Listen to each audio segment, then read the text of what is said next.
What's going on? Welcome back. Welcome back to another episode Off the Schneid. It's Wednesday night. We're drafting back to the regular time, regular day. Shout out again to Justin Herzig for coming on Monday night there, kicking it with the squad. If you haven't checked out that episode, go check it out. Watch it on replay 1.5 times, 1.25, that sort of thing. That's how I like to watch back episodes personally. So I appreciate that if you do. So we're going to get into a few things, talking about a few injuries, and what the landscape might look like around those injuries. Some crazy rooms right now in the best ball streets. A few more casual drafters coming in, just kind of clicking buttons out there a little bit. Can be frustrating, but it is what it is. Can also lead to some I guess you could call it positive EV, like some players falling that shouldn't, that kind of thing. But we're gonna dig into it. So let's pull up the Underdog website. Let's take a look at. Let's go just to the rankings here. So Jordan Addison today. Another thing about these injuries is and it's not a bad thing. Everybody's coming out on a cart. And that's not necessarily a bad thing. I don't see it, like it is kind of making for some hilarious jokes. Like next time someone comes out on a cart, they better get their leg amputated, stuff like that. I get it. It's pretty, ridiculous when it's like a sprained ankle and stuff like that. We're used to when a cart comes out, probably season ending. Like carts coming out, that's a big problem, right? Now it's not necessarily that big of a thing. Realistically, Tyrone Tracy, looked like it was season ending. They feared the worst. It was horrible. Turns out it's just a lower ankle sprain. It's not even a high ankle sprain. So should be able to get back onto the field in a week or two. We'll see. It's 4 to 6 typically for a harder to get over high ankle sprain. And he's getting carted off, air cast, all that kind of stuff. So my recommendation there would take these things with a grain of salt until we get some clarity. So maybe avoid draft rooms, and if you're in slows, let that time tick down until you get some clarity if that's a player that you're looking at, drafting. Because, it doesn't look crazy for Jordan Addison. Mind you, there is that looming possible suspension. Whether or not that happens, that's another conversation, but not believed to be serious. So honestly, I probably won't be picking him in a draft tonight. Hopefully we get some more clarity in the next day or two. And I think that should probably happen, but it looked like, I didn't actually see the video, so maybe I should go try to track down a video of it if there is video evidence and just see kind of how it looked. But I don't know. For me, Jordan Addison is someone that I'd put on the back burner unless you're having to volume draft right now. That's another kind of good reason that I don't have to volume draft, as long as I avoid these big injuries, which, knock on wood, so far so good. I haven't been kicked too badly with an injury. Who else are we talking about here? Injury wise, Tyrone Tracy. Week to week, they said sprained ankle, lower sprained ankle, not even a high ankle sprain. It's a low ankle sprain. So it shouldn't be that big of a deal, it seems. We'll see. And my Eric Gray bags are looking a little bit better. We'll see how that shakes out in the next couple of weeks of preseason, practicing touches, all that kind of stuff. But at least my Eric Gray shares have a chance to now move into that RB2 spot that I thought he was going to be in. Now he has an even better opportunity to earn that. He had a great showing in the preseason game. So we'll see, because I got tons of my bags are absolutely packed with Eric Gray. So we'll see how that shakes out. But the big one, obviously, JJ McCarthy, done for the year. Maybe while we're here, let's take a look at my personal exposure. 278, not a big deal. 1 BBM, $25. So 1 BBM, I have JJ McCarthy. So that one's obviously probably not dead. I would imagine I have 3 quarterbacks in that build. So it's still probably not dead. But what does that mean for Justin Jefferson? What does that mean for Jordan Addison, TJ Hawkinson, all that kind of stuff? Realistically, Darnold, I don't have any shares of, so maybe I'll pick up a couple late ones here and there.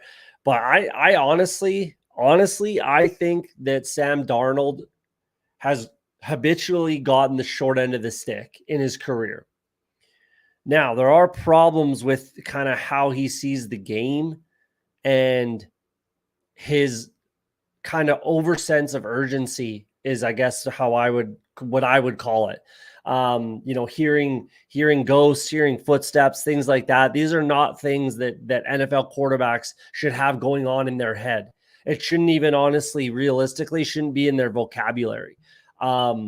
So we'll see. It's been years since that has happened, and he's always been talked about in a very bright light when talking about practice and practice reps and how he looks in practice.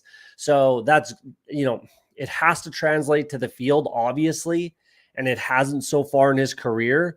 Mind you, the last time we saw him starting football games was with the Carolina Panthers, and he had, I think, he started the year like 4-0 with the Panthers a couple of years ago and then got hurt, came back at the end of the year. But, the last time we saw him, he didn't play horrible football. Arguably the best offensive line he's had in his career, arguably, maybe not even, but you could say arguably the best weapons he's ever had in his career.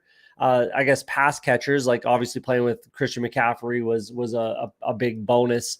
But either way, I'm fairly optimistic with Sam Darnold.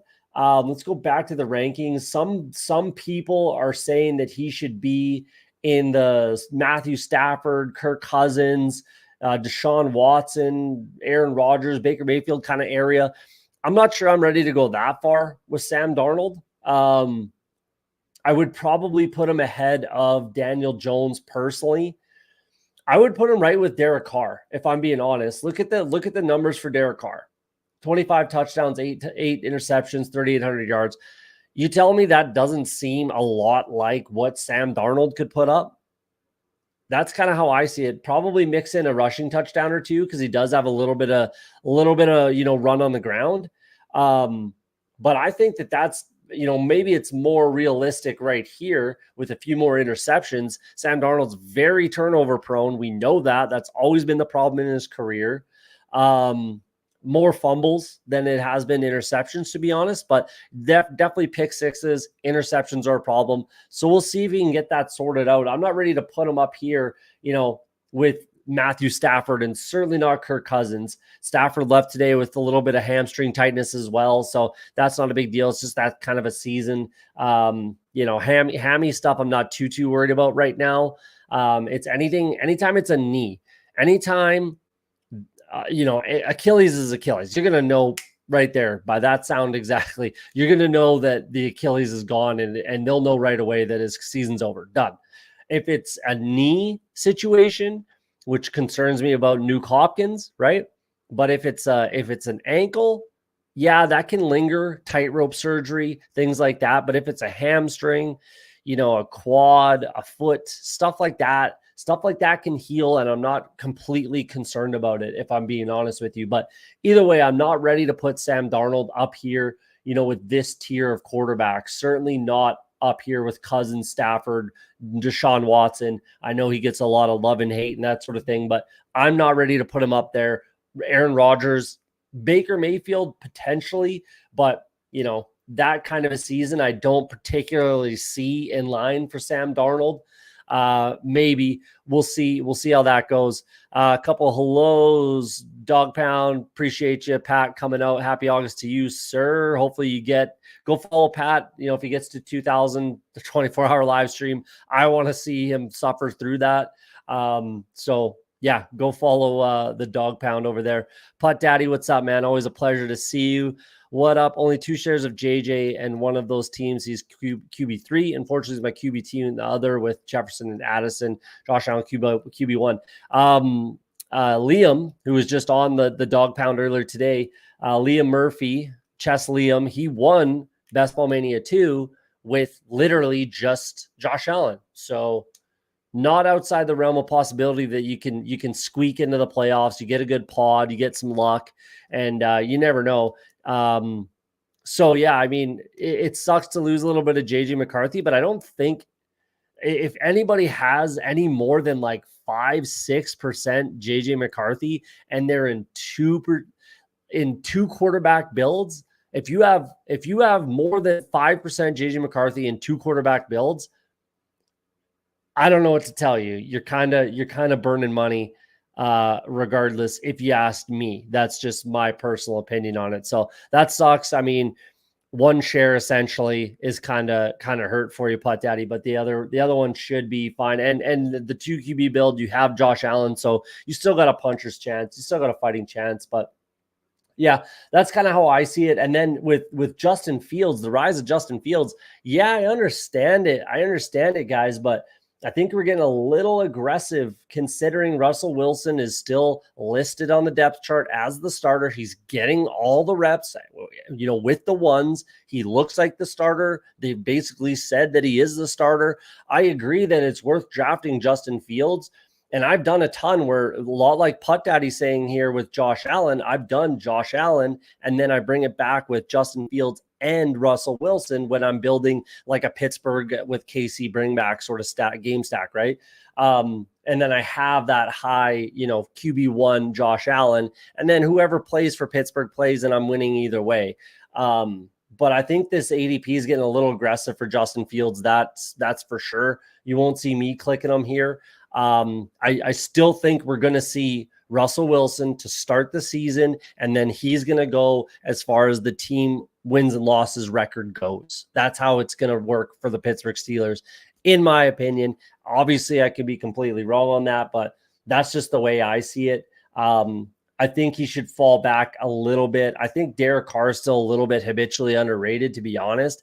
Good, solid floor play. Look at those stats. 250-point quarterback. You're going to get 17 games out of Derek Carr, without an injury.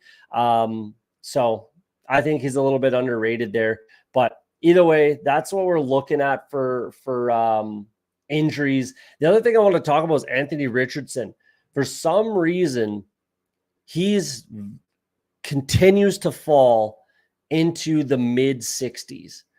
In the last probably 2 weeks or so, I've drafted him, I don't know, 6 to 8 times, probably, 62 to 69, call it, something like that. A full round past ADP. Just got him last night, I believe it was, at pick 67. So full 10 picks passes ADP. I think that's crazy. I don't really know what's going on. I think people were concerned, maybe a little, dissuaded by the preseason game there, but just got some positive buzz on 32 beat writers on Twitter. He's looking good to me. I'm still going to be drafting him. Of course, he still has, literally, the guy has QB1 upside, literally QB1 upside. And I'll take the risk on the injury. Obviously, I'm usually backing him up with another high floor quarterback, like a lot of Joe Burrow, potentially Jordan Love, Brock Purdy, 100%, Trevor Lawrence, Jared Goff. Those are even maybe Kirk Cousins. Those are the types of quarterbacks that I'm backing up Anthony Richardson with, that, they're going to give me that high floor. They can play off each other, but I still have that extremely high ceiling, option there at the quarterback position. So I just think it's interesting that he's falling right now. I really, really do not know why. But it is what it is. We'll see. Charbonnet had a little ding up, tightness, not a big deal. Not concerned about that. I'm still drafting him. I wouldn't move him in my ranks. What do we got for wide receivers? I don't even know if I want to talk about the Brandon Ayuk saga. I just want it to be over. If I'm being honest with you, I just want it to be done and over with. Either sign the deal with the 49ers or trade him. Obviously, the Niners want to keep him. He wants to stay in San Francisco. Just sign the fucking contract and let's get it over with. Like, if you're arguing over what are we arguing over here? Like $1 million a year, $500,000 a year. What is it that is holding up this deal? I think it's a little bit ridiculous. Let's just get it done. It's obvious that you want to stay. It's obvious that they want you. So get it done.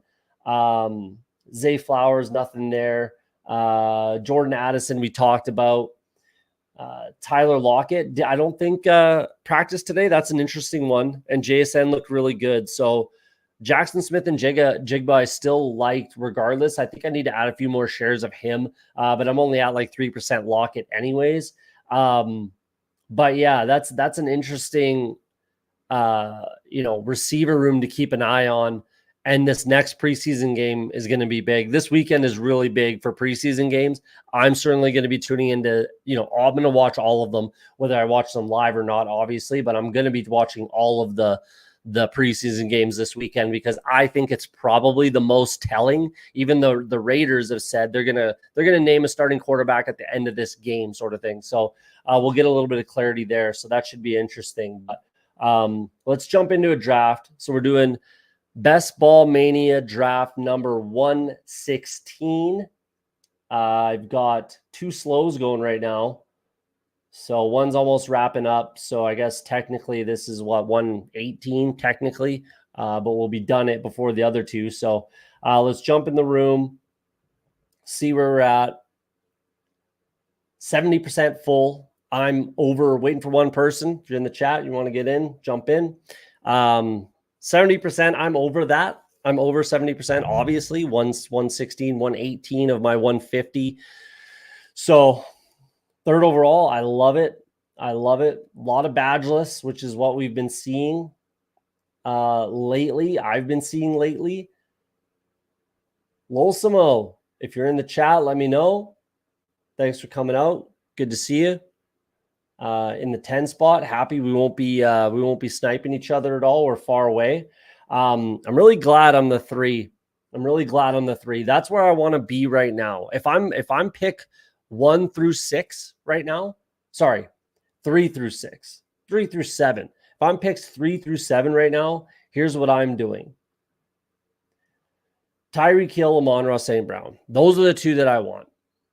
That's my unofficial rankings. Why? The most clarity. They have the most clarity right now. Tyreek Hill signed to a contract. He's healthy. He's practicing. Things are looking good. Same thing with Amon-Ra. Just signed a big deal. He's practicing. He's happy. Everything's hunky-dory. Let's go. So that's kind of the way I'm looking at these draft rooms right now. Realistically, I kind of want to get as much Amon-Ra exposure as I can right now. He's just a guy that I really like. I think he has wide receiver 1 upside, obviously. And I think that there's a very good potential that does happen. Plus his playoff schedule is very nice, except for the road game against Chicago in week 16. Outside game, it's a little chilly, should be. It's a juicy matchup, but I'm going to go with Tyreek here. I'm a little lower exposure-wise on Tyreek Hill, so I want to bump that up a little bit. Lolsimo, good to see you, bro. Good to see you. Good luck in the draft. We shouldn't overlap too much with what we're doing, so good to see you. But yeah, I have Amon-Ra very high, so even through 7, you're probably going to get Amon-Ra, maybe even 8 if someone takes Bijan here, which is not a bad pick. Nothing wrong with taking Bijan Robinson. Even A.J. Brown, you see, move up boards a little bit. So that's kind of the way I would go. It is Hill, Amon-Ra, AJ, Bijan's in there as well. Garrett Wilson, just clarity. But then from there, it's like Drake London, then however you rank it. But that's kind of what I'm doing is I just really want to be picks. Honestly, I want to be pick 3 through 8. Even 9 isn't bad right now. So pick 10 if Garrett Wilson's there. And this is a pretty quality, spot. You get 9th overall and you get Bijan Robinson. Yeah, easy click. And then 10 at the 10 spot, you still get Garrett Wilson. So 11 and 12 are really kind of a little bit of a dead zone kind of thing. I was mixing in some Jahmyr Gibbs and Deebo Samuel early in the draft season. Now it's kind of picked up steam and people are doing that quite a bit at the turn right here at the 1-2 turn at the 12 spot. And then there's obviously the Puka Marvin Harrison start that I've still yet to get. I want to get at least one or two. I'd like to get like 4, to be honest with you. I'd like to get 4 options or teams or drafts, pods, whatever of of that combo. But, realistically, I'm kind of kicking myself. I was talking about it on Monday. I'm kind of kicking myself for not taking a little bit of Marvin Harrison Jr. earlier in the summer when you could get Cooper Kupp at the 3-4 turn, when you can get Cooper Kupp at 36, 37. That would have been really nice if you could have gotten, Marvin Harrison Jr., Puka Nacua, Cooper Kupp, maybe even Kyron Williams in there as well, or, mix in a Trey McBride. That would have been pretty juicy, but it is what it is. I just want that Puka, Marvin Harrison Jr. stack, and then just see where it goes from there. You can obviously bring in McBride to stack on the Arizona side, get Kyler later, tons of options. But right now, as it gets closer to the season and there's more clarity, I really don't like the fact that CeeDee Lamb is not practicing with the team, that Jamar Chase is not practicing with the team. Puka Nacua, a little bit banged up, and I don't think there's anyone out there that doesn't expect some sort of regression. I certainly do, right? There's a very good potential that he's the biggest bust in the first round, right? Jalen Waddle and Debo, that's an interesting combo. Don't hate it. Definitely don't hate it. But yeah, I'm just trying to go with what I think is a little bit more, certainly not going to say a guarantee, but I'm trying to avoid as much risk as I can the closer it gets to the season. Jamar Chase, CeeDee Lamb, I'm sure they're in shape. I'm sure they're running routes. I'm sure they're doing well, but there's a very big difference between being in shape and being in football shape. Very big difference, right? So they need to get on the practice field, and the sooner the better, especially for Jamar Chase, my Bengals. I really need to see him get on the field. Jahmyr Gibbs falls to the 19 spot. You got to love that. We'll see where Brandon Ayuk goes. I mean, I will take him if he falls, not here. I'm not going to take him at 22, but if he falls to my next pick, yeah, I'll click his name. I'm going to go Cooper Kupp here as he's rising. Only 11%. That's not bad, but I do want a little bit more exposure to Cooper Kupp. So let's get him in there. 2 bye week 6s, not a big deal. I'm pretty confident that would be a unique start for me. Maybe I have Tyreek, another player, and Cooper Kupp when he was going cheaper. So this sets up nice. If Brandon Ayuk's there, I'll have to. I don't know if I'll have to take him, because if he does get traded, and they might just lose patience with him, he does kind of set up for obviously my stacking, my correlating. But realistically, I'd rather have Devontae Smith, probably even Malik Neighbors, maybe even Chris Olave. Okay, I'm glad Devontae Smith went. Now Ayuk. Smith would have been number 1 on my list here. But I'll click Ayuk if it works out. I still think he's going to end up on the San Francisco 49ers. I've never wavered in thinking that. They want him. He wants to be there. Just get the deal done. Yeah, let's go with Brandon Ayuk. Putt Daddy says, did you do any of those $3 15-second mini schnauzers? Rooms were crazy. 20 draft limit. There was 20 draft spots. Shit, I didn't know that. If I knew that, I probably would have done some, because I didn't do any. I just avoided it. It's just wasn't a tournament that I wanted to get into. The Poodles I love. If it was like a 4-max, like the Pug, that was really, I like that. Even if it was like a $20, 4-max, $25 4-max, something like that is kind of more what I'm looking to get into right now. Those cheaper draft rooms get fucking nuts. They get crazy. It's all kinds of crazy people just clicking buttons in there, doing whatever. So, but if there's 20 draft spots, that's interesting. I did not know that. I wish I looked at it better, because I probably would have done that. I think that there's some I'm not, potentially excess value at the end of drafts. There's some clicks that I would go with if it was a 20 round, but I can't particularly justify it in 18 draft picks. And I don't draft on DraftKings personally. Hate the platform, hate the user interface, hate how it looks. I hate the draft. I just really don't like anything about DraftKings. To be honest with you, if I was going to move to another platform or let's say I bink a big tournament or something like that this year. Hopefully I do. Fingers crossed on that. But then maybe I would move over to a little more drafters would be on the list. Player Profiler just launched something called Fast Draft. I don't know. I'm going to let that take shape and see how that looks. But no, I didn't do any of those. Let's take a look at that if the slows are 20 round too. Looks like the slows might have filled.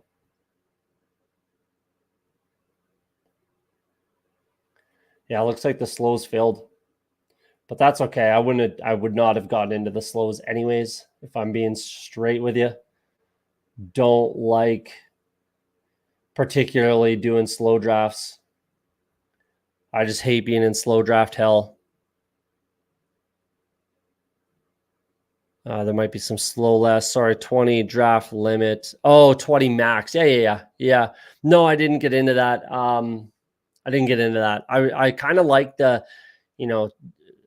weren't the poodles $12 or maybe that was some other dog name, the $12 20 max or $12 4 max, something like that. $12 5 max would be okay. Something like that is more what I'd be looking for at this stage of the game. I would assume there's still another puppy coming because those fill, ridiculously fast. So if there's a puppy 3 coming, maybe I might just avoid it too, if I'm being honest. Last year, I think I got pretty burnt out and just avoided it at the end of the season. I just didn't really feel like it was necessary, if I'm being honest. And that's kind of how I felt about the Schnauzer. I just really didn't think it was completely necessary to try to kind of mix up my exposures and stuff. Like I don't know. I just didn't think I needed it, if you will. Could go Lamar, Andrews, but it might not make it back to me anyways. CD.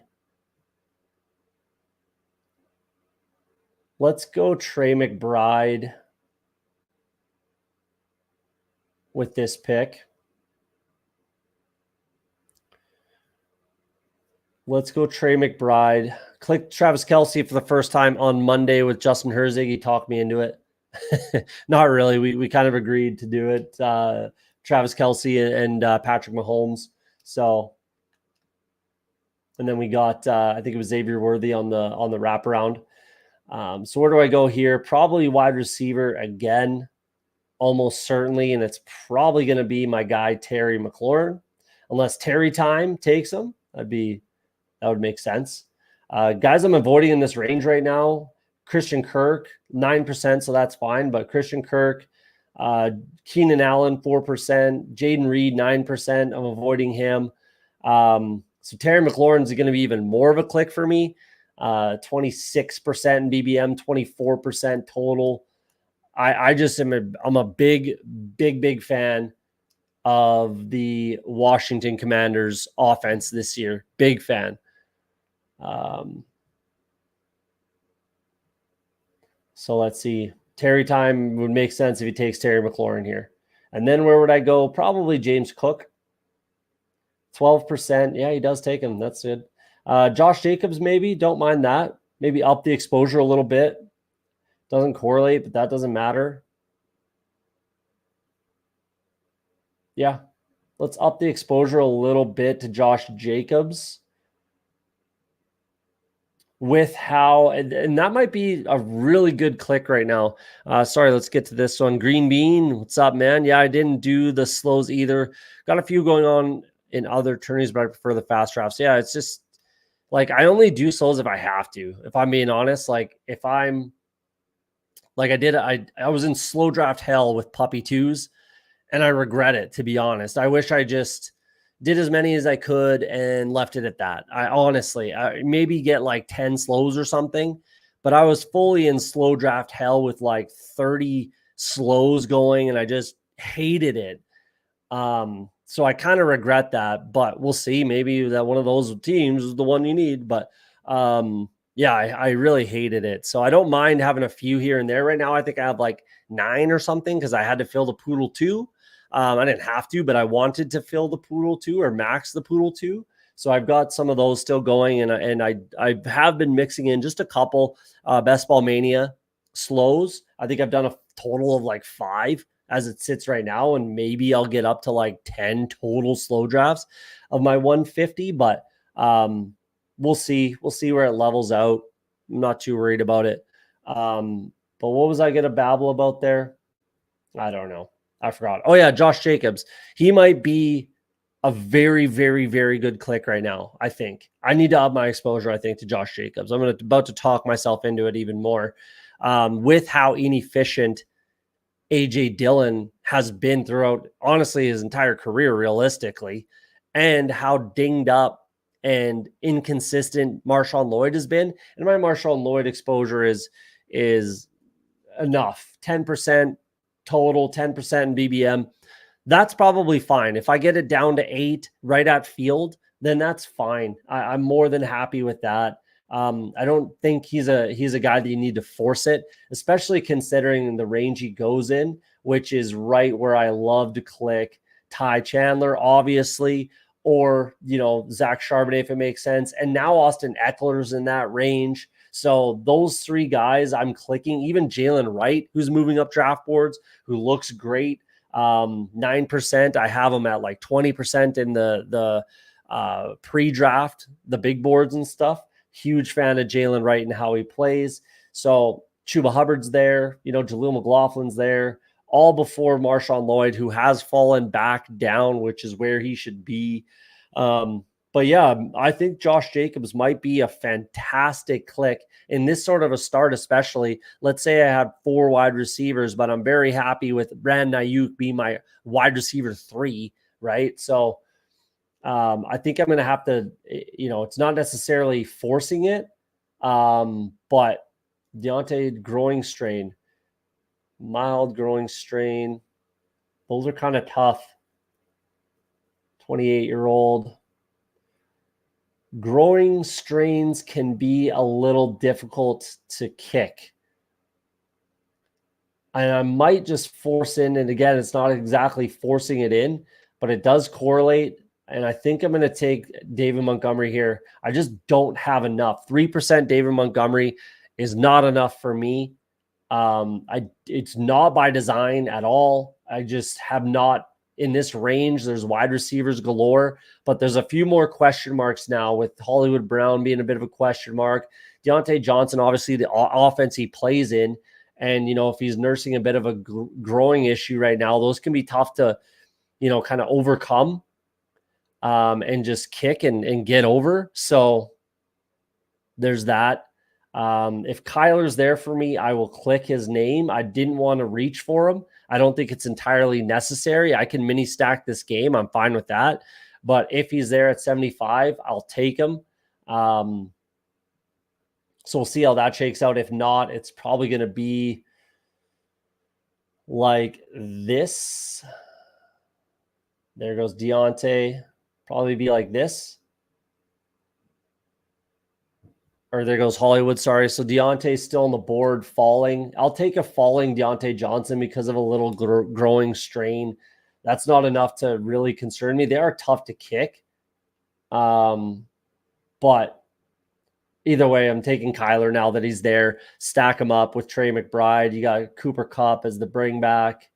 I don't have enough Kyler Murray realistically. So I got to get a few more shares. So there you go. That's an easy click. This is a bit, down the stretch here, I really want to even out some exposures where it makes sense. And I think with a guy like Josh Jacobs, David Montgomery, Kyler Murray, they all make sense to add some shares and kind of even it out with the field, not only with the field, but also with other positions in that range, in the ranges that they go in.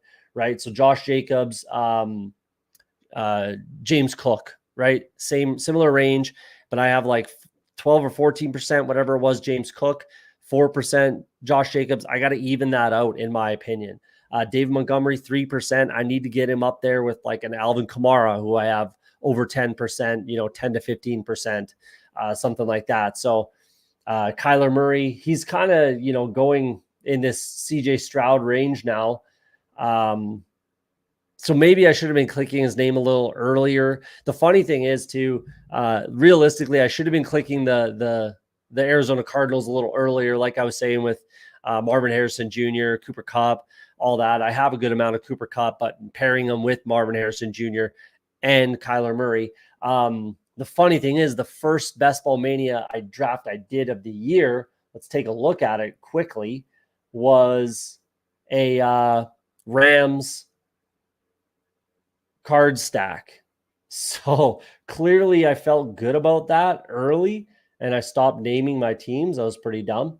But Cousins, Stafford, Herbert, Saquon, Stevenson, Trey Benson, Kamani Vidal, Chuba Hubbard, Isaac Guerrero, yikes, Puka Nacua, Cooper Kupp, Terry McLaurin, Nuke Hopkins, Dobbs, Bateman, Tolbert, who I was high on early, Trey McBride, and Kyle Pitts. Nice looking squad. Double bring back, Arizona, double stack, double bring back. I like that. But I kind of got away from it, which I don't know was necessary or not. Last pick in this slow Best Ball Mania, so maybe we'll wrap that one up while we're here. Oh, let's go like this. Clicking too many buttons over here. All right, and we're back. So, yeah, I'm happy to even out the exposure is what we're getting at the end of the day. Like my start at running back, like my start at wide receiver, got a quarterback, an elite quarterback, hopefully, paired with an elite tight end, hopefully. So it should be in a good spot. We'll see how far Jordan Addison falls and Nuke Hopkins. To be honest, I'm a little too concerned with both of them. I don't think I'd click either of those names right now. Don't like Cortland Sutton one bit, as you see with my exposure. Oh, man. Do I scroll down? I really wouldn't mind a wide receiver here, but I might just have to bite the bullet and go with the running back or tight end. I don't think that's good capital to use it to pick a tight end here.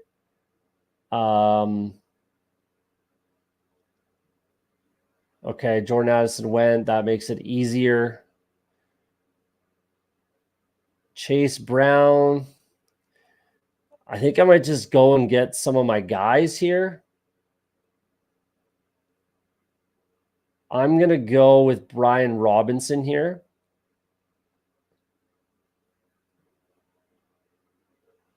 First team, splits first team snaps with Eckler.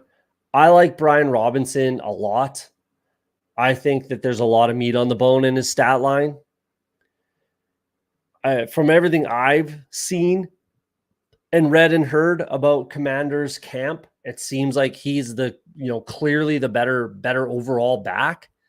Way fresher legs, younger, bigger, can catch the ball. He's shown it throughout camp. We've seen a lot of highlight reels and snippets. 32 beat writers. If you don't follow them, go follow them and turn on notifications if you want to stay in the loop. We've seen a lot of praise going to Brian Robinson and his pass catching abilities. So yeah, I'm gonna keep scooping up shares where I can, and then I'm gonna go Khalil Shakir. I'm 11% in Best Ball Mania, 13% total. We're going to have a conversation about Khalil Shakir. So look at targets, 45 targets, 39 catches, 611 yards, 2 touchdowns, right? Ran the ball once for 10 yards. Cool. I think it's just getting more and more likely that he's going to be the beneficiary of all of these vacated targets. Obviously, Gabe Davis, obviously, Stephon Diggs are both gone. And I said it months and months and months ago. He's one of my higher exposed players in the big board, and I kind of got away from it a little bit. And I don't know why. Why did I? Because they drafted Keon Coleman, who I didn't even like. I didn't even like as a prospect. So why am I scared of Keon Coleman when I didn't even like him, right? And I'm scared of Curtis Samuel, who's a little bit gadgety. I do like Curtis Samuel, don't get me wrong, but he's a little bit gadgety, a little bit of Deebo Samuel light, right? And with the tape that I think they would have seen from last year, again, 45 targets and he catches all but 6. That's very impressive, especially with the fucking goddamn rocket launcher that Josh Allen has on his right shoulder, right? The way that he throws the ball, how hard he throws the ball, and the way he throws the ball and the deep shots, and look at 39 catches, 611 yards. Man, I don't know why I got away from drafting so much Khalil Shakir, but I'm trying to add as many shares as I can down the stretch here. I'd like to get him up to like 20%, if I'm being honest. I'd like to get him up to where I was in the big board. I'll take him naked. I'll take him as a bring back. I'll take him. I don't care. I just want to get probably 8% more, up to 10% more of Khalil Shakir. I'm at about probably with this, maybe about 12%, call it something like that. So I'd like to get it at or close as I can get it to 20%. I think that he has every possibility to lead this team in targets. I still think Dalton Kincaid is very, very, valuable, and I have him a ton, but I think Khalil Shakir is getting overlooked a little bit, and I need to get back to drafting him, because what changed? What changed from when I loved him in the spring before the NFL draft? Didn't like Keon Coleman as a prospect whatsoever, to be honest. He looks pretty good, but who wouldn't in this fucking offense? Who wouldn't with Chicago, with Buffalo, with Josh Allen? Who wouldn't look good? What rookie comes in and looks terrible, especially a second round pick, right? So yeah, I'm not scared. I shouldn't be drafting scared like I kind of have been. I feel like I have been. 11% Khalil Shakir is above the field. It's a good amount, but I want more. So that's kind of my little rant on Khalil Shakir.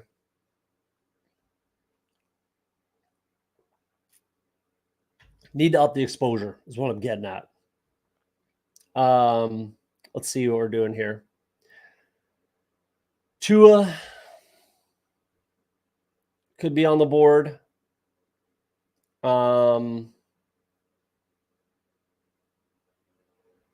I think I might just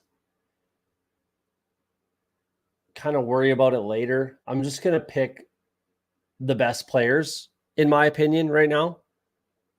As long as I have a stack to look forward to in week 17, which I do, I'm going to go Jacoby Myers here. I think he's just habitually underrated. Looked good in the first preseason game. Excellent stat line. He doesn't need 150 targets. 106, 71 catches, 808, 188 points, or 83. If he does that again this year, I'm more than happy. And people are talking about Devontae Adams still putting up the stats and everything like that. Jacoby Myers played with the same quarterbacks, right? So I think he's still kind of habitually underrated a little bit of meat on the bone there. And I like the balance that I have going on in this squad. I don't need to force anything. But I could go with Tua here. It would make a fair amount of sense. And I probably, what did the Jalen Waddle drafter do? Caleb with Keenan Allen. Where else does he go? That's basically it for stack options. I'll give him credit with the black badge that he could take Tua on me, and to push him to 142 is a little aggressive. Maybe I just take Tua here, lock up my quarterback room. I got a little mini stack. I can always bring in Jonnu Smith. Tua led the league in passing last year. Number one scoring offense Yeah, let's get Tua in there. Again, even out the shares a little bit. Mind you, I don't even want to be at the field on Tua. If I'm being honest, I don't mind being 5-6% Tua. I'm perfectly fine with that. And that locks up another little stack option. Again, I could bring in Jonnu Smith if I like with Trey McBride. It's not super important to me who my tight end 2 is.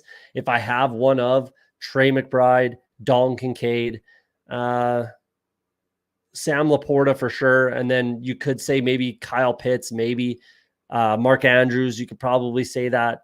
But I wouldn't even put Kelsey in there, to be honest. If I'm taking Travis Kelsey, I'd rather take, maybe a K Dotton at the minimum would be Travis Kelsey, K Dotton, maybe Mike Gesicki. I think Mike Gesicki's kind of underrated right now. I think that's a very good click at the end of drafts as your tight end 2. Again, if I have Trey McBride and Mike Gesicki, which might work out in this team, we'll see, then I'm fine with that. I'm fine with going 2 tight ends in that side. It's sort of a, situation. Sam Laporta as well. You could do that with Dalton Kincaid, but they overlap buys. So you're just punting tight end in week 12. Not really a big deal. I've done it a few times. You can definitely do that if you like. But see how it kind of shakes out. So what are we doing here? We're at picks 42, 47. 42 and 47. Probably won't be able to get a viable Cleveland option for the bring back in Miami. So I won't worry too much about that. I have a quality stack with Brandon Ayuk as long as he's still on the 49ers with Miami in week 16. So maybe that gets me, to the finals. Let's just bank on that. Houston, I guess if Schultz is there, that could be an option as my tight end 2, but I'd probably rather bring in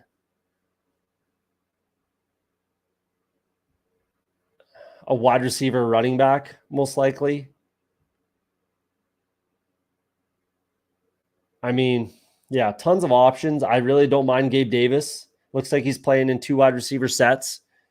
Ty Chandler's still my guy. I could take him at any time. So one of these 3 are really on the board. I'm not taking another quarterback with Kyler and Tua. That'll work for me. I don't think I need to force it at all. There goes Schultz. That's fine. Takes one off my board. To the Stroud drafter. Makes sense. T. Higgins drafter with Joe Burrow. Got him super late. Good for you. It's not a bad looking squad for a badgeless. There goes Gabe Davis. Ty Chandler still on the board. So where do I go? If Ty Chandler goes, Tyler Algier, Josh Downs should be fine. Expected to miss 4 to 6. As my wide receiver 6, that's not the end of the world. But I'm going to go Ty Chandler because he's there and it makes sense. With bye weeks, I could stop at 5 now very easily. And I think that's probably what I will do. So let's go with Ty Chandler. I could just wrap up my running back room right here. Realistically, I could take anyone, but it's Chuba for me. Could take Jalen Wright. I don't mind that at all either. There he goes. Okay. Michael Wilson's on the board, but I mean, yeah, if Chuba's not there, okay, we'll put Michael Wilson there. He's been falling a little bit, but there's also obviously the short king Greg Dortch down here, who's certainly on the list, certainly viable for this build. But I might just go Chuba and be done at running back. And then I can kind of just piss yellow, blast off wide receiver for the rest of the draft, mix in a late tight end. Bob's your uncle. So let's take a look. Yeah, when it gets to here in the draft for tight ends, for me, it's Hunter Henry, it's Noah Fant, it's Cade Otton, and it's Mike Gesicki. Could be Jonnu Smith in this too, in this build. but typically it's those 4 as my tight end 2 in a 2 tight end build, and then I'm done. I'm not taking another tight end. So in that theory, I have options. So let's go Chuba Hubbard. It's also mixing in. I mean, 25% is getting a little aggressive, but Dave Canales loves his running backs, and he's been gushing about Chuba Hubbard. So I love that. I'm way above the field, 25%, 26% Chuba Hubbard. And I'll keep clicking him if he's here. So, yeah. So I'm done at running back. That's nice. It's wide receiver and tight end. These are the tight ends I'll take in a 2 tight end build. If I don't get any of them, which is possible, I will take 2. But then I'm going to have to sacrifice, not even, I'll still have 8 wide receivers, obviously. So minimum 8, but I'd like this to be a 2-5-9-2 is what I'd like this build to look like. Might even pull up Greg Dortch a little bit. What are my next picks here? 166, 171. And then what? 190. So I don't even mind taking Greg Dortch at my 171 pick. And then I could just go Jonnu as well. Rotating with Durham. The Smith and Smith have an every other day rotation in training camp. I think the reality is on this is Durham Smith. I believe it's Durham Smith, not Durham Smythe, but Durham Smith is more of a blocking tight end. They gave him a shot. Honestly, they gave him a shot catching passes and being that kind of, all around tight end, but he's just not that guy, 43 targets, 35 catches, cool, 366 yards, 0 touchdowns, won the year before. On 50 catches, he gets 1 touchdown. You need more than that out of your tight end, realistically, and not obviously in fantasy, but in real life, you need more than that out of your tight end. You need him to get in the end zone. So they gave him a shot, obviously, to be the pass catcher, and then now they're replacing him. Like, this is what he put up when I guess Mike Gesicki was there, I believe. As the pass catching option, who also didn't really work out in this offense. But given the way that Johnny Smith has come up in that Arthur Smith style offense where you take advantage of the opportunities when you get them, right? I think he's going to fare a little bit better in the passing game. Not that I have a ton of Johnny Smith because I don't. Wow, only 1%. That's a little light. But again, I like these other guys more. Fant, Auden, even Mike Gesicki, I like a fair amount more than Johnny Smith, but maybe I will kind of force it in here because it does make tons of sense. So realistically, I could just double click Johnny Smith and Greg Dortch right here. Yeah, it's a reach. Yeah, I always preach, stay within 12 picks, blah, blah, blah, but not in the 14th round. Like 14th round through 18th round, do whatever the hell you want, correlate, stack, all that kind of stuff. Do what you got to do to complete your roster and make sure that your roster construction is taken care of. That's something I preach more than anything. As everyone knows who watches this channel, roster construction is all that matters. It is all that matters. Jalen McMillan's a great click here. I'm at 9%. Don't mind that. Don't mind that at all. I don't know if I do need Jonnu in this. I just don't. I think I'm forcing it if I go Jonnu here. I really think I'm forcing it, and it's not necessary. I don't think it's necessary. If that was my week 17 stack, or I had, another, correlated piece, either another San Francisco 49er or a Houston Texan or a Cleveland Brown, I think I could justify it more. But with Jalen McMillan on the board, I do want to get over 10% on him. I do want to mix him in as much as I can. I'm going to pull up Greg Dortch here, though. I need wide receivers, and that's fine. And I like the stack option, right? I have correlation here. Yeah. And really, I'm just leaning on Mike Gesicki here. That's probably going to be who it is. That's just always my fallback in a 2 tight end build. That's always the guy that I fall back on because it's an easy click, and tight ends have always been fairly viable in the Cincinnati offense, right? And this is the best probably since Tyler Eifert, and Joe Burrow never played with Tyler Eifert. So, this is the most athletic tight end that's ever been on the Bengals besides Tyler Eifert. And he's the most athletic tight end that Joe Burrow has ever played with.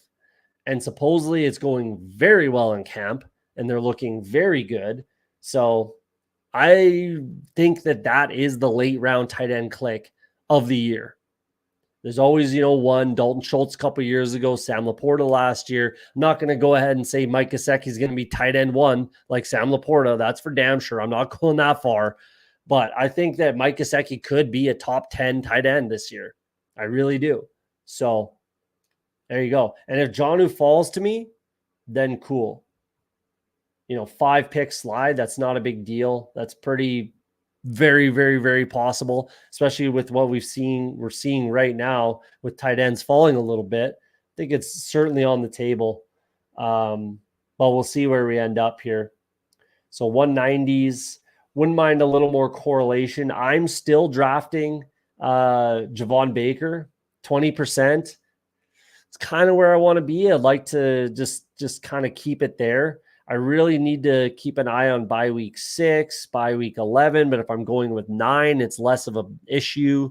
Don't really need to think about it too much. I'm glad I only have 5% Troy Franklin. I wish I had less, if I'm being honest with you. Isovis is even on the table, but not if I'm taking Mike Gesicki. Tolbert could certainly put at the top of the list here. I think Cade Otton probably goes by the time he gets back to me, and probably Jalen Tolbert, to be honest with you, but I'm already 15%. That's way ahead of the field. Happy with that, more than happy with that of Jalen Tolbert. I'm glad I was, somewhat correct on that one. So that'll be the click. I just think that there's some value here at the end of the draft at wide receiver. I think Jordan Whittington is a viable click. Why? He has 3 outs to getting on the field. 4 outs, realistically. Out number 1, Cooper Kupp, health-wise isn't quite there. He gets hurt again, whatever. There you go. He takes over. He comes into the starting lineup. They run the most 3 wide receiver sets, the most 11 personnel in the league. 95%. That's basically every goddamn play, right? So Cooper Kupp just isn't quite there. It is what it is. Puka Nacua coming into the season a little banged up. He gets hurt. There's another out right there. Demarcus Robinson, he gets hurt. Something happens to him. So any one of those 3 get hurt, he can step right in. The last out is that Jordan Whittington is just better than Demarcus Robinson, which is not out of the question. So we'll see. There's lots of outs. I think that Jordan Whittington is a viable click right now. I really do. If it makes sense, especially if it's a 9 wide receiver. Pat, what's up, man? Welcome to the show. Thanks for coming in. But I think he's viable. And on this team, in this instance, he makes a ton of sense, obviously. Double stack Arizona Cardinals, double bring back the Rams, 9 wide receivers. I think I'm going to have to go that route. And Cade Otton now is, I really wish, I hope someone takes him. I really hope someone takes him because I don't even want to have to. You get the Baker Mayfield and Cade Otton stacked, just staring you in the face.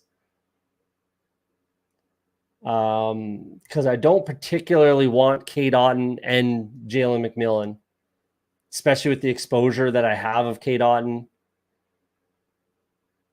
Especially with the potential that Tampa Bay offense takes a gigantic leap backwards, which is very, very on the table. Just take Cade Otton. If not, I'm still taking Mike Gesicki. And I don't need to take him here, to be honest with you. So is there a wide receiver that I really adore in this area? think I need to get more Jalen Hyatt. I mean, I know I need to get more Jalen Hyatt. 5% is not enough for me, considering. Let's go with, let's just go with Mike Gesicki. Man, Jordan Whittington's getting steamed up. Hey, he's right there with Jalen Hyatt now. So I'm done at tight end. That sucks that Cade Otton fell so far and I didn't get him at that price range, but it is what it is. So I am going to go two wide receivers to finish this out. I mean, I'd like to get both of these guys, but I'm going to really lean into this Week 17 Arizona Rams game and pick Jordan Whittington here. He just looked really, really good in that preseason game. He looked exactly like Puka Nacua, if I'm being honest with you. I thought he looked exactly like Puka Nacua. So that's what I'm going to do. Probably could have waited, I guess, 18th round, but what's the difference? 17th, 18th round, what's the difference? Nothing, if you're actually asking that question. Javon Baker's on the board. He's gone. That's fine. Treylon Burks has looked good. I've clicked his name a couple times. Elijah Moore, I have enough exposure. 6% is enough for me. I don't really think I need to be clicking that name. Josh Reynolds could be a click. I don't have anything. 9%, down to 9%. A.T. Perry, need to keep getting that down. I can't be clicking his name. I got to get that down. 8% Calvin Austin. That's where I want to be, and that would really suck.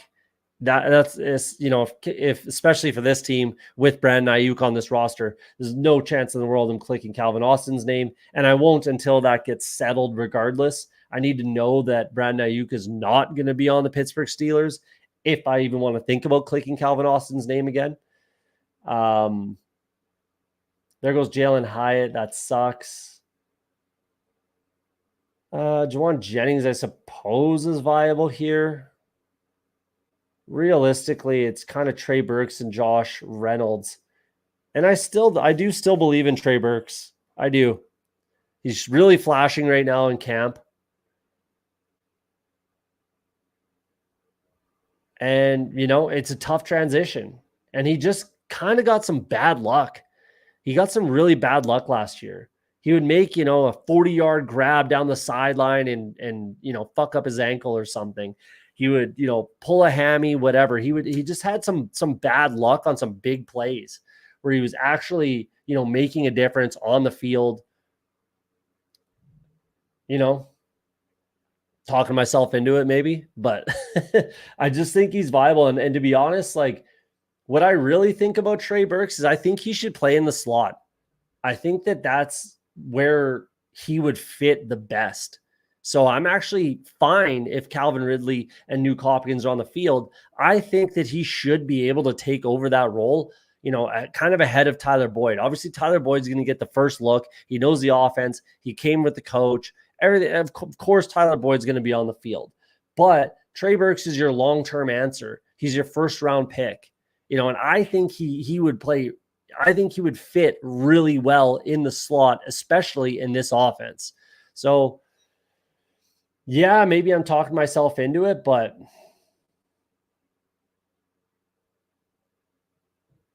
I mean, Ray-Ray McLeod's viable too, but yeah, will not be clicking Odell, that's for sure. Not yet. Running routes. Wow, that's not very good for playing this year.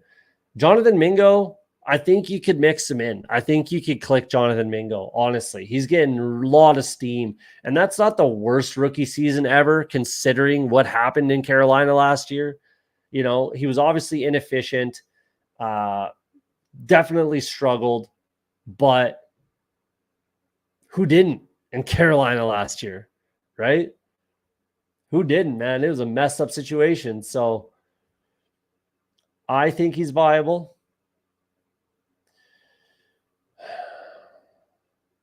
I haven't clicked Josh Reynolds yet, so let's get Josh Reynolds in here. Let's get Josh Reynolds in here. You know what? Let's go this route. Devon Valet. Let's click it. Let's live a little. Let's live a little. He is really shining right now in camp. Everybody's talking him up. And if there's one thing we know about Sean Payton is he's not afraid to play undrafted players, period. Did you know that the Saints, what's the stat on the Saints? It was like 12 straight years or something like that, where they had an undrafted free agent make their team and play somewhat of a role on their team. 12 years in a row, something like that for the New Orleans Saints when Sean Payton was there, right? And look at Marquise Colston. Came out of nowhere, 7th round pick, and he was a phenom, big body guy. Look at the receivers on that team, on the Denver Broncos. And I'm a Marvin Mims guy, but look at the rest of the receivers on that team. Josh Reynolds, Valet, Tim Patrick, all these other guys, Cortland Sutton, all these guys are 6'3", 6'4", 6'6" even. They're big guys, big body guys. Obviously, Sean Payton has a type. Is what I'm getting at, right? So we'll pop in there. We'll take a look at our squad again, and Lolsimo. We'll take a look at that. Where is it? Do I got to refresh over here or what? It's annoying.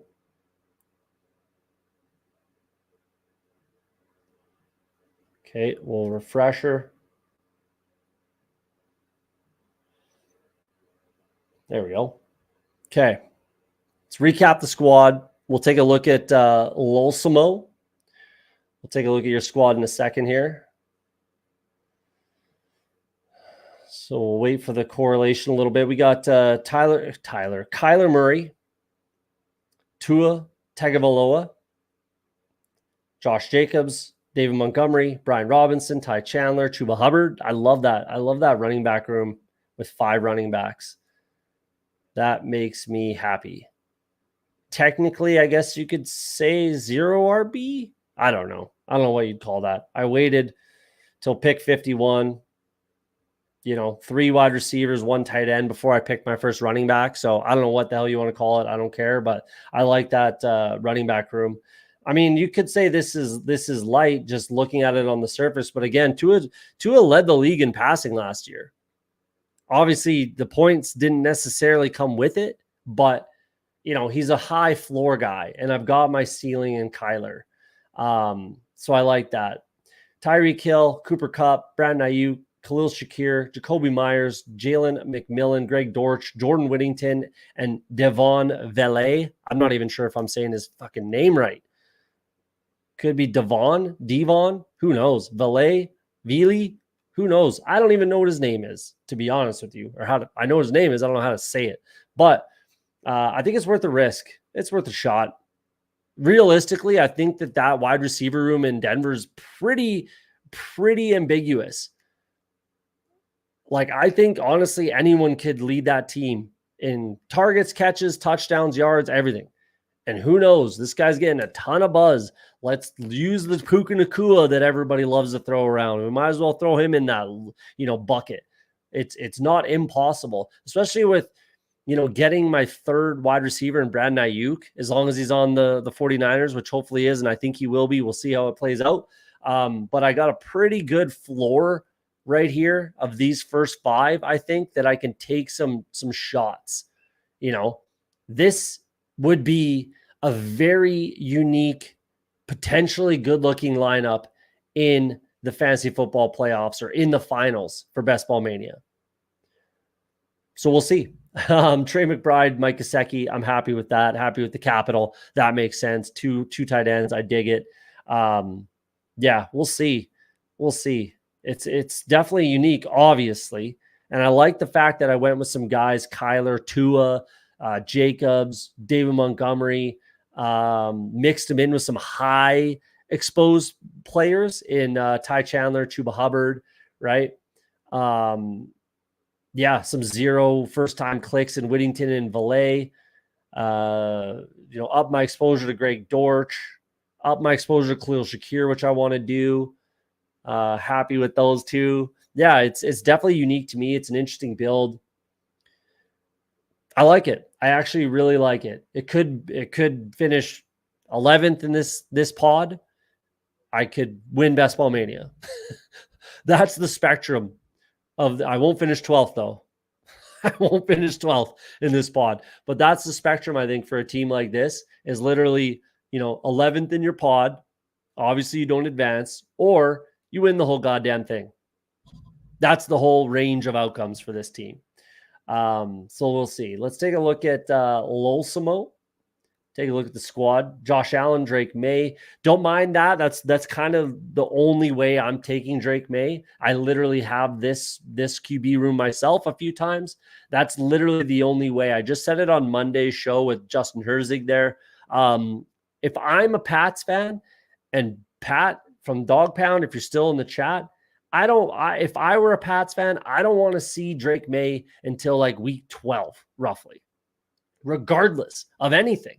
Regardless of the record, regardless of anything, unless they're, pushing for a playoff spot with Jacoby Myers, then, keep Drake May on the bench. But that's pretty unlikely outcome. So regardless of anything, I don't want to see Drake May on the field till week 12 at least.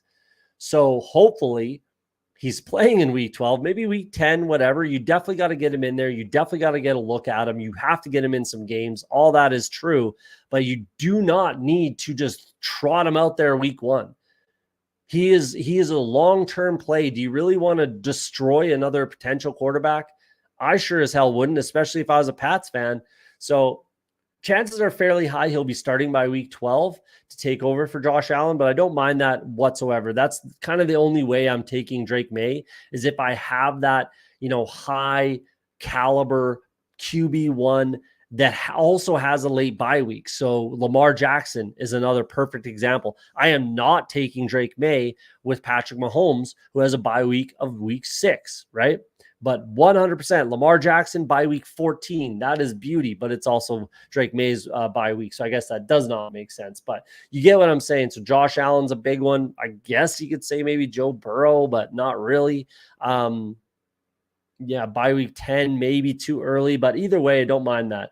James Cook to match up with Josh Allen. Ramondre is a bring back, so I dig that. Devin Singletary, Austin Eckler, J.K. Dobbins. I'm not drafting J.K. Dobbins personally, but I understand the click. I understand what you're after, what you're looking for. I get it. I'm not going to say anything negative about it. I'm just personally not clicking J.K. Dobbins this year. But I don't mind the room, don't mind the capital. You're fine to stop at 5. I dig it. So not a bad. You got a stack option and a bring back. I like that.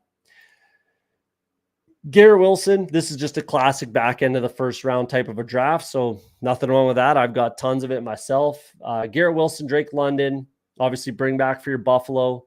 Michael Pittman is a pretty good click right now, especially if you're getting him in a falling price, late 30s, early 40s, something like that. I don't mind clicking Michael Pittman.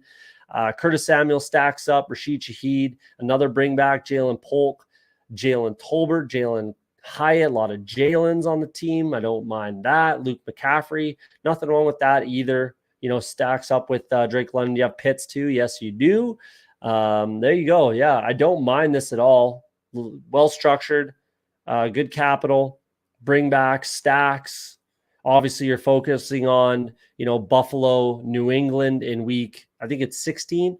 And then you got your bring back in week 17 with the Jets. Can't remember off the top of my head what other stack options you have besides the Atlanta, Washington. But I'm sure there's some week 15 correlation, stuff like that. So yeah, not a bad squad there. I dig it. Well done. Putt Daddy. I like both squads going with 5 RBs, like that extra spot for another wide receiver, tight end, 100%.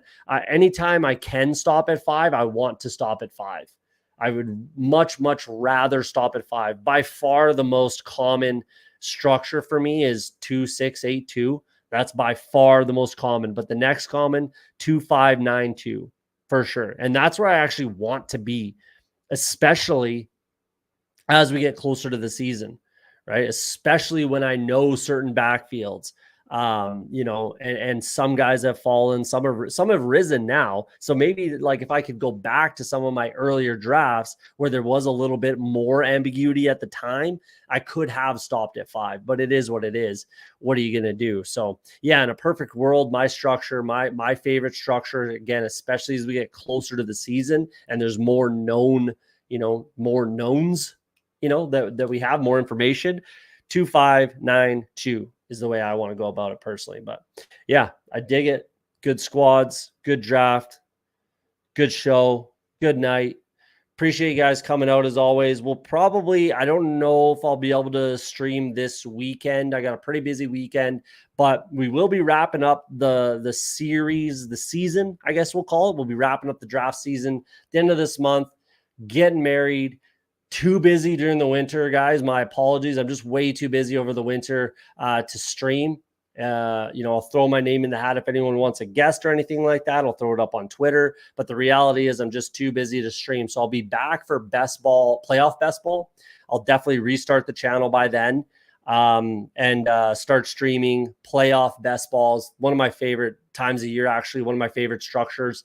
It's really fun drafting then. So I'll start it up when that happens and do playoff best ball. And then we'll have a bit of a break again and then get into the big board, off-season stuff, draft stuff, all kinds of fun stuff that's what I like to do. Realistically, the NFL season is my least, I'm not going to say least favorite time, but my favorite time of the NFL calendar is up until the season starts, more or less. NFL draft season, then fantasy draft season over the summer, and then the season starts, and hopefully you reap the benefits of all your hard work. But we'll see how it works out. But either way, hit that like button on your way out. If you haven't subscribed, hit that subscribe button, turn on the notification bell. Maybe we go live a little sporadically. So again, we probably won't go live this weekend. I'm a little bit too busy, but early next week, Monday, Tuesday, maybe something like that. We'll try to get in 2 next week.